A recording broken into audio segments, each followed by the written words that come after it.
Bonjour et j'espère que vous allez très bien. Là, nous sommes sur euh, une version de Blender que vous avez posé la question, mais ça c'est quoi ce que je vois ici? Ce n'est pas Blender, ça ressemble un peu à Blender parce que on a vu la grille et la lune, mais c'est pas Blender. En fait, ça c'est Blender.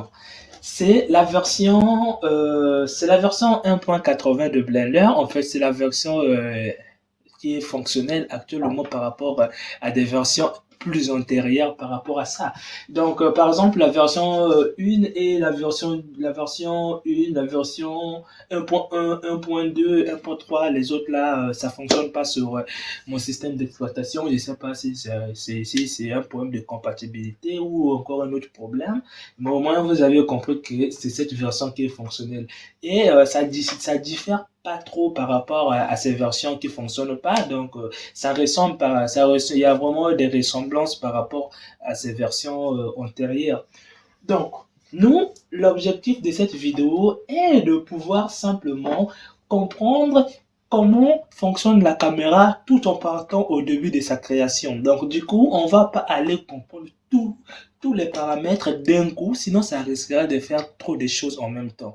Donc, du coup, nous allons commencer à faire des vidéos pas à pas auxquelles nous allons passer de version en version pour voir qu'est-ce qui a été ajouté, pour quelles raisons ça a été ajouté. Comme ça, vous n'aurez pas besoin non seulement de comprendre un paramètre ou encore de comprendre un peu comment l'utiliser, mais plutôt aussi de voir quelle est son importance, pour quelles raisons on l'a introduit.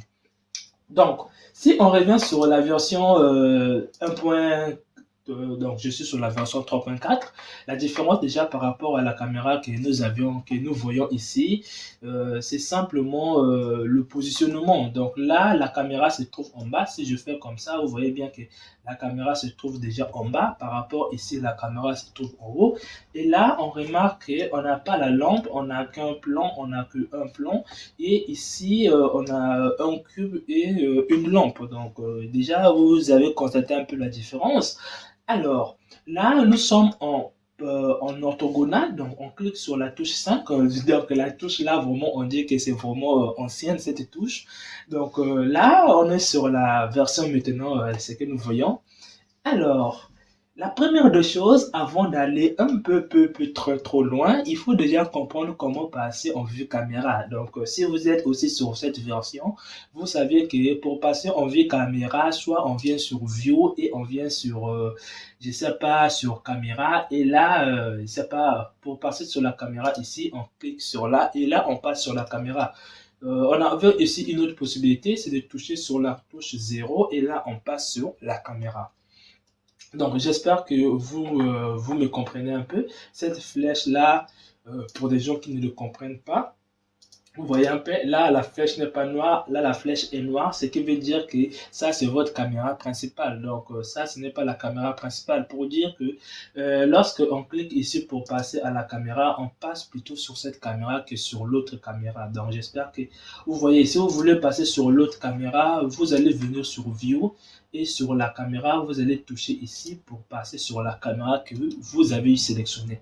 Et là, vous constatez que le triangle noir s'est déplacé vers cette caméra. Donc, j'espère que vous avez compris un peu pourquoi l'existence de cette flèche.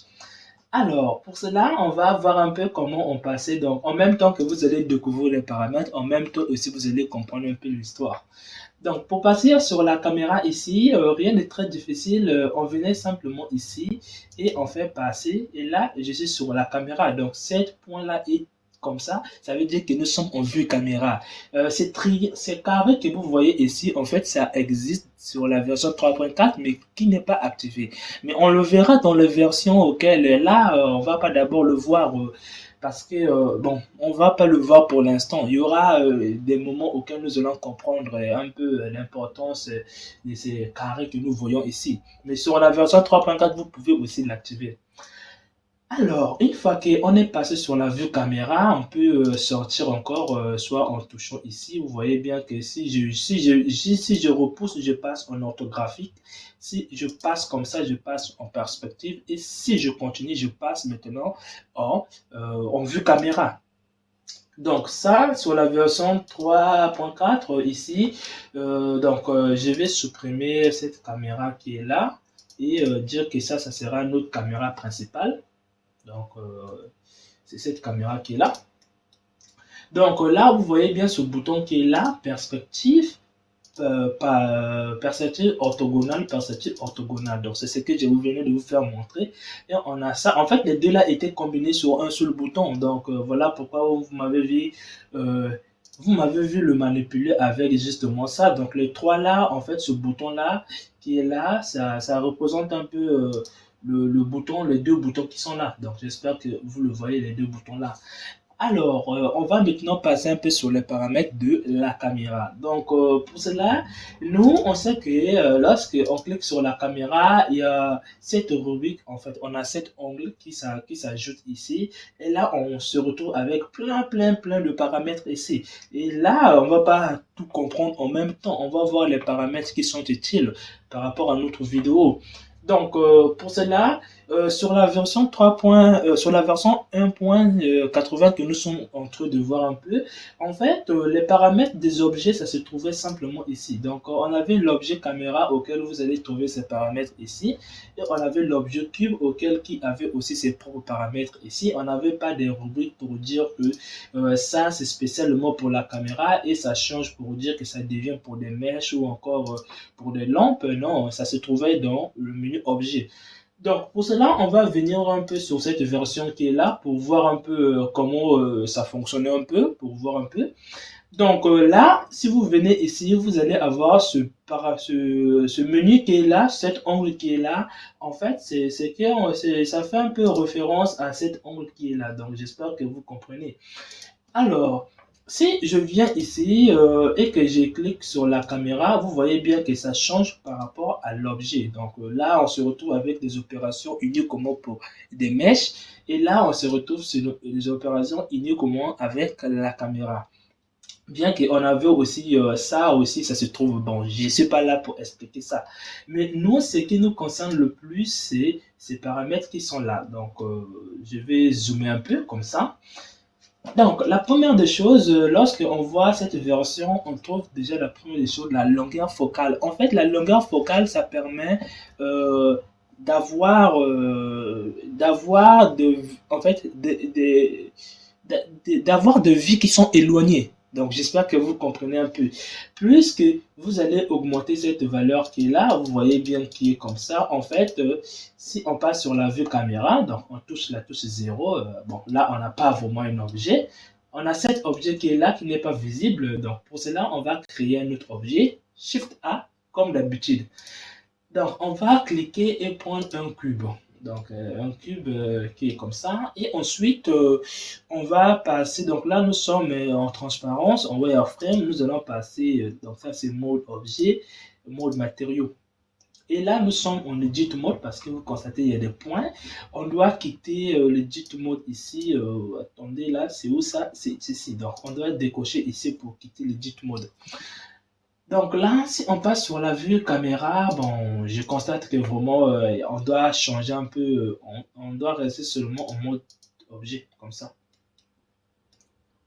Donc là, si on passe, vous remarquez bien que si lorsque on va diminuer cette valeur, vous remarquez bien que l'objet s'éloigne. En fait, ça permet de voir un peu des objets loin. Donc, des objets qui sont loin, ça permet de donner un peu l'impression de voir les objets qui sont loin se trouvent aussi loin. Il y a des moments auxquels, lorsque vous allez augmenter cette valeur, en fait, des objets qui sont loin vont donner l'impression, c'est comme s'ils sont proches. Donc, j'espère que vous avez compris. C'est comme si vous êtes sur une montagne, il y a des montagnes qui sont vraiment éloignées. Alors, pour leur éloigner encore, vous allez simplement diminuer cette valeur pour leur éloigner. Donc, c'est la même chose ici. Donc, si on vient sur la version ici, on passe sur la caméra. Lorsqu'on vient ici, on constate qu'on a la longueur focale. Donc, lorsque je fais ici, en fait, je suis en train d'éloigner les objets qui sont loin, ils vont devenir de plus en plus loin. Donc là, si je fais comme ça, c'est pour m'approcher vers des objets. En fait, ça, c'est pour voir les objets qui sont plus petits. Donc, c'est pour donner un peu l'impression que je suis en train de voir un peu un objet qui est très, très petit. Donc, j'espère que vous me voyez, par exemple, un caillou ou encore, je ne sais pas, des miettes de quelque chose.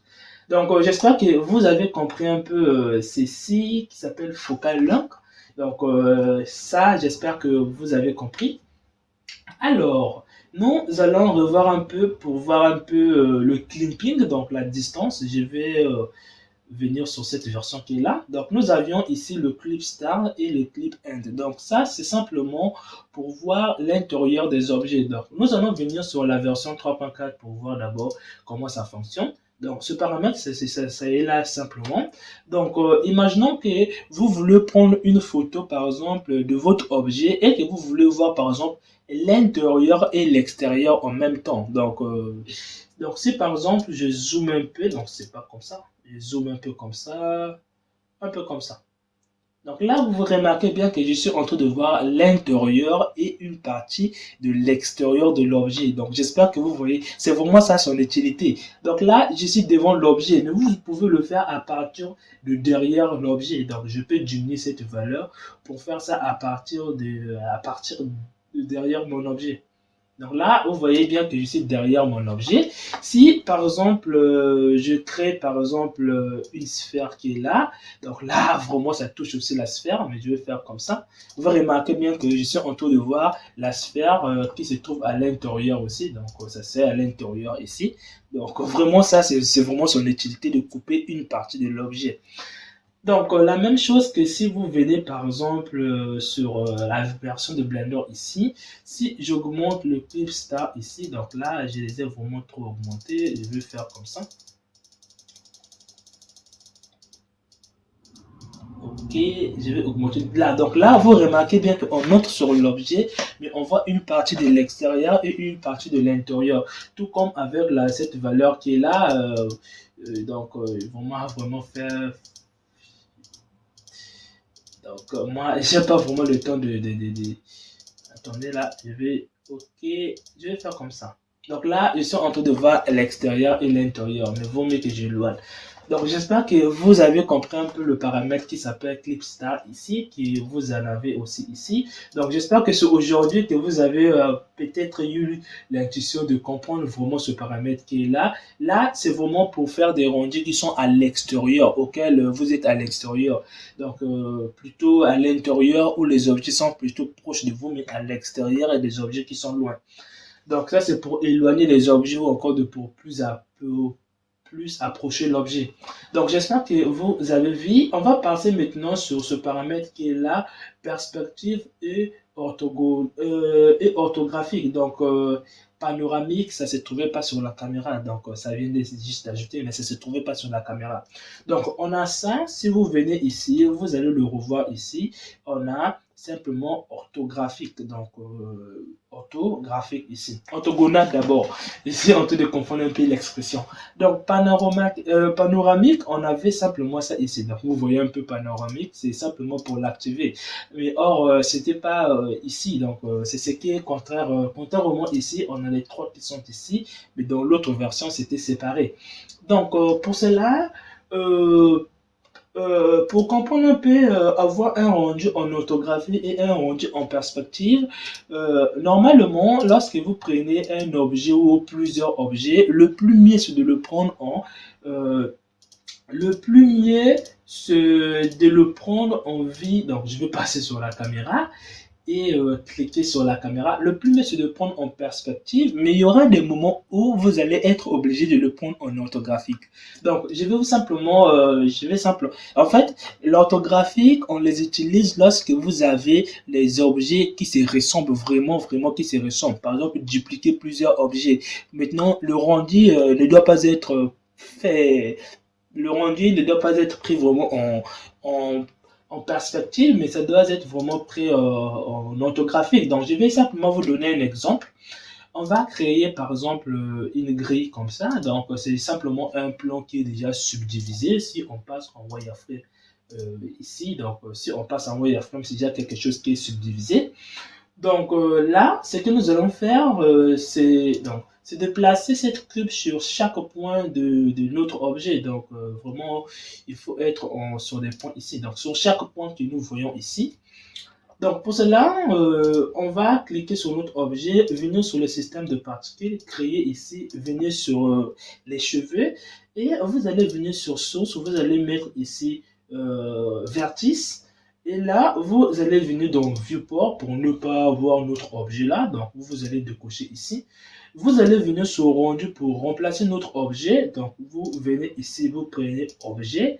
Et là, vous indiquez que c'est cet objet. Et là, on se retrouve avec ces objets pleins de fois qui se répètent. Donc, je vais agrandir un peu leur taille ici. Comme ça. OK. Donc, on va agrandir un peu encore, un peu comme ça. Et là, si on passe en vue caméra ici, je vais cacher ça. Et là, on remarque, c'est comme si ces objets ne sont pas alignés, ne suivent pas la même direction.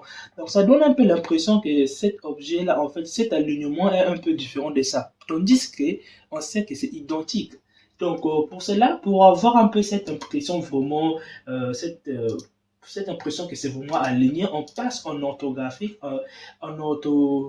en orthographique pour simplement voir, pour simplement avoir l'intuition que ces objets sont réellement alignés. Donc, utilisez-le plutôt pour les objets qui se ressemblent, même s'il y aura un qui sera différent ou cinq, mais on sait que la majorité est identique. Donc, j'espère que vous me comprenez. Donc, alors, j'espère que vous avez compris un peu le rôle de perspective et orthographique. Alors, on va revenir ici. On a le même paramètre, soit on reste en perspective. Donc ça, c'est la longueur focale qui me fait ça. Il y a aussi le clipping que j'ai fait ça. Ok, donc là, vous remarquez bien ici. Donc c'est la même chose. Alors, vous allez avoir size ici. Donc ça, ici, vous allez aussi le retrouver. N'oubliez pas qu'on a déjà vu ça là et la longueur. Et ça aussi, on va avoir ça sur le menu Viewport Display. Vous avez ici simplement la taille, donc la taille de la caméra. Pourquoi avoir besoin de régler la taille de la caméra? Si par exemple, j'agrandis un peu, bon, ça n'apparaît pas trop vraiment. Si j'ai un plomb par exemple, comme ça, je fais S sur mon objet et je dézoome un peu comme ça. Vous remarquez bien que la caméra, c'est comme si la caméra n'est plus visible. Donc pour cela, vous avez l'habitude de cliquer sur la caméra, de faire S. Donc, donc je sais pas, ça ne marche même pas avec S. Donc, du coup, même lorsque je fais S, vous remarquez bien que ça n'agrandit pas. Donc, pour cela, vous allez venir ici, augmenter cette valeur qui est là. Et là, vous allez se retrouver avec la taille de la caméra qui agrandit vraiment. Donc, j'espère que ça va dépendre de la longueur focale de votre objet qui est là. Donc, vous remarquez bien. Donc, j'espère que vous comprenez un peu la taille de la caméra. Si vous voulez le réduire ou vous voulez l'agrandir, c'est à vous de voir. Donc, la taille, c'est la même chose que nous allons aussi retrouver ici. Si vous venez sur size ici et que vous augmentez, c'est la même chose que nous allons aussi trouver. Donc, les limites ici, quand vous avez vu la distance auquel on peut voir l'objet, donc à l'intérieur et auquel on peut s'arrêter de voir, vous n'avez pas vu ça, vous avez visualisé ça dans votre tête, mais sachez que vous pouvez aussi voir cette distance. Donc, c'est la même chose ici. Donc, si par exemple, je fais bon, là, je vois plus mon objet, je vais augmenter la distance ici, je sais pas, à 10 000 pour voir, bon, le plan est trop gros, du coup, je vais le diminuer. Et là, je vais passer en perspective. Et ça, c'est pas zoom, hein. Donc, vraiment, alors, vous allez avoir simplement ici, limite ici. Donc, limite, en fait, ça va vous permettre d'afficher la longueur, en fait, votre champ. Donc, si vous avez votre champ ici est activé, ici, si vous avez ça activé, mais moi, je ne vais pas l'utiliser. Donc, par exemple, ça, on voit simplement cette distance ici que vous voyez ici. Si je le diminue, vous remarquez bien la distance qui diminue. Et si je fais, donc, c'est pas ça, si je fais comme ça, je vais augmenter. Et là, vous remarquez très bien cette distance qu'on était en train de régler ici. Donc, c'est la même chose que vous allez avoir ici. Si on vient sur Show Limit ici, vous allez remarquer que vous allez se retrouver avec cette distance. Donc, si par exemple, j'essaie de faire varier, ici, vous remarquez bien que ça déplace. Donc là aussi, si je fais comme ça, vous remarquez bien que ça se déplace. Donc, j'espère que vous avez compris Show Limit. Vous allez aussi avoir Show Mist. Alors, Show Mist ici, ça permet de voir ici le brouillard. Donc, c'est ce qu'on avait souvent ici. Si on vient ici, en fait, il faut... bon, je vais rester comme ça. Et il faut venir ici dans Combine, vous allez venir cliquer sur Mist. Donc là, vous allez avoir simplement le brouillard. Donc ça permet de faire un peu du brouillard par rapport à la distance des objets. Donc Show Mist ici, bon, je sais pas comment, qu'est-ce que ça y est, mais au moins vous avez compris que lorsqu'on dit afficher une ligne, ah ouais. Ok, donc le brouillard, comme je vous ai dit que ça vous permet de régler le brouillard, mais attention, le brouillard, vous pouvez aussi le régler. Donc là, on a le brouillard, mais la distance du brouillard n'est pas réglée. Donc souvent, pour régler le brouillard, on vient simplement sur le menu du monde ici et on vient dans Mist Pass ici. Et là, vous allez régler votre brouillard ici. C'est par exemple à quelle distance que vous voulez le voir. Donc là, c'est pas vraiment visible, ici. Donc ici, c'est pas vraiment visible ici pour le voir, mais vraiment, il faut être en compositing pour vraiment le voir. Donc, je sais pas si je peux passer en compositing pour vous le montrer. Donc là, je vais d'abord faire quelque chose. Revenir sur Combine ici. Donc là, c'est la distance du brouillard. Donc pour dire que tout ce qui sera à l'extérieur de cette distance vont être totalement sur du brouillard. Donc là, c'est la distance auquel le brouillard va commencer. Et là, auquel le brouillard sera vraiment à 100%. Alors, pour cela, on va venir sur des layers ici et on va activer simplement notre mist. Vous allez venir sur le compositing, vous allez avoir votre calque ici du brouillard et on va cliquer ici. On attend un peu. Donc là, notre objet n'est pas visible sur la caméra, on doit revenir un peu. Où est notre objet? Ouais, ça y est là. Donc je vais me mettre comme ça. Non, je préfère même que ça soit un cube. Comme ça, on peut voir un peu. Donc je vais diminuer un peu comme ça. Et donc, si on vient sur... donc, n'oubliez pas que nous sommes là et que la lampe n'est pas vraiment proche de notre objet, comme ça, un peu comme ça. Si on vient sur le compositing et qu'on reclique ici, on attend un peu. Donc là, on se retrouve avec notre objet. Mais nous, ce qui est important, c'est de venir ici, prendre le nœud qu'on appelle ici le vivre ici. Donc, on va faire mist ici. Et là, donc, vous ne le voyez pas trop. Je vais essayer de changer un peu la taille pour voir un peu.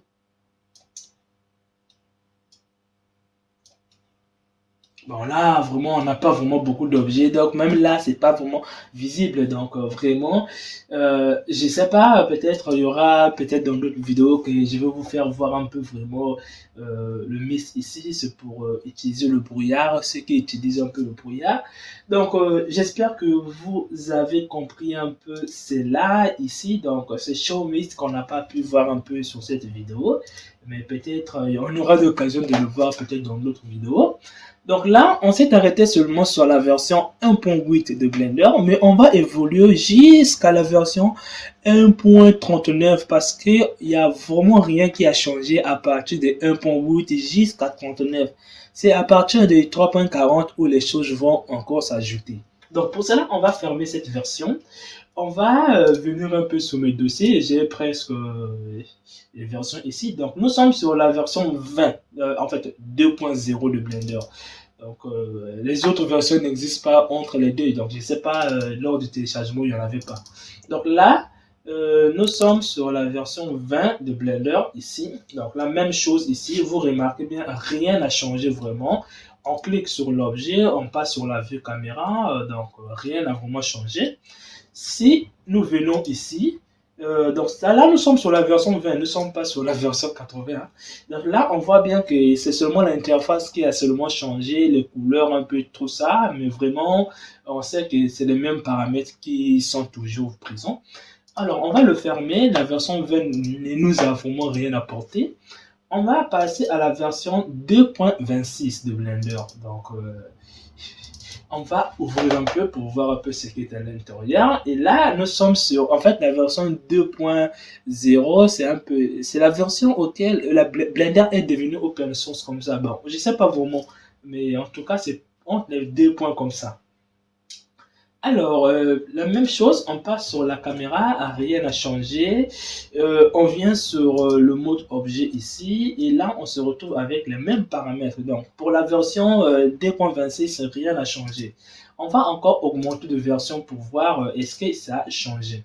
Donc, on va venir ici sur la version 2.28. Donc, là, je pense que c'est là où vraiment, bon, je sais pas, là où on a ajouté l'objet audio pour les jeux vidéo.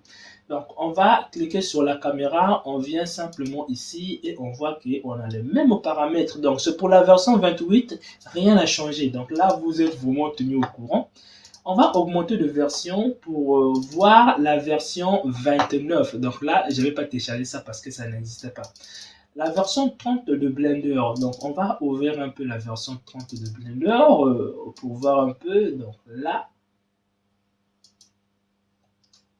ok, donc là, on voit que l'interface a vraiment changé.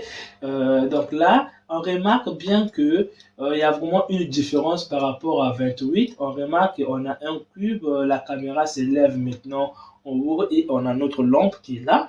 Donc, c'est pas le plus important, mais là aussi, l'interface a vraiment changé. Donc, la version 30 a vraiment changé les choses. Donc, on va venir justement ici et là, je pense qu'il faut cliquer sur la caméra. Et là, on se retrouve avec les mêmes paramètres. Donc là, on va pas gérer ça. Nous, c'est plutôt ici. Donc là, vous voyez bien que rien n'a changé sur la version 30 de Blender. On va augmenter de version pour voir un peu sur les autres versions. Donc la version 37 de Blender, aussi rien n'a changé. Donc on va l'ouvrir pour voir un peu. Donc, la version 37 de Blender, c'est la première version auquel on a ajouté le système de simulation de Blender, de fluide. Donc, l'eau, je ne sais pas que vous pouvez le prendre, mais ce n'est plus le même système qui existe actuellement. Donc, ça a été changé. Donc, là, on constate qu'on a maintenant les gizmos qui sont vraiment visibles ici. Et on a aussi le zoom qui est pris maintenant comme ça. Donc, on a notre objet qui est là maintenant. Si on vient sur ici, on se retrouve avec les mêmes paramètres. Donc, on remarque bien que sur la version, à partir de la version 1.8 jusqu'à la version 2.3, je sais pas, 34 comme ça, on n'a pas de changement. On va ouvrir la version 3.40, c'est la version qui a apporté vraiment beaucoup de nouveautés. C'est comme si lorsqu'on est passé à l'interface de 2.7 ou encore passé à l'interface de 2.8. Donc, on va venir simplement ici. Donc là, vraiment, il y avait eu beaucoup de changements sur tout le système de Blender. Donc là, si on vient sur la caméra et que on clique ici, on se retrouve avec, non seulement on avait les mêmes paramètres ici, orthographique, and ça, on sait ça déjà, ça aussi, on n'avait pas, size aussi on connaît, limite ici on connaît, mist on connaît, mais ça non. Donc ça on le verra ça dans les autres vidéos qui vont venir. Donc après cette vidéo, puisque c'est une série de vidéos.